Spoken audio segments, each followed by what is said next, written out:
Значи, моето процедурално реагирање овој пат се однесува на членот 91 од Деловникот на Република Македонија, кој што се однесува за одржување на редот, па вели дека за одржување на редот на седницата се грижи председателот на собранието.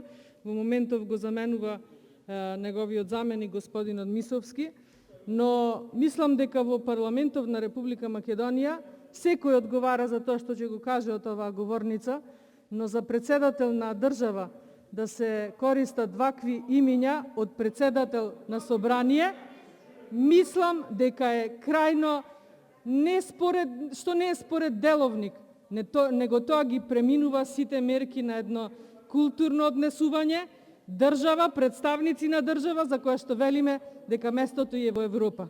Со ваков начин на однесување, не само што не ни е местото во Европа, далеку сме ние во Европа.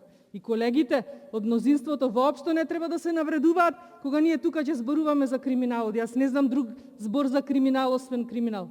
Не знам друг збор за криминал. Не знам друг збор, но затоа претходниот председател на Република Македонија си имаше име Ѓорѓе и презиме Иванов. А не овде некој да го нарекува како што сака во зависност од неговото расположение.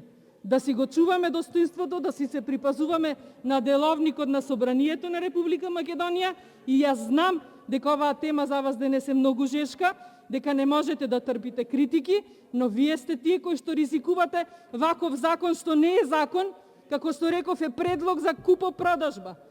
Ова никаде го нема, во која Европа, во кој свет го има ова? За вака денес да се однесувате. И ќе трпите ако треба, ние сме спремни не денес, не вечерва, 4 дена ако треба постојано овде ќе заседаваме и да ќе ви зборуваме дека вие сте најкриминалната влада што некогаш ја имало во Република Македонија. А вие како пратеници наместо вечерва да дигате зелени картончиња, вие треба да кажете стоп за криминалот кој што премиерот на оваа држава ви го поднесува да го аминувате. Кој што нема храброст да потпише, туку овде ни носи закон.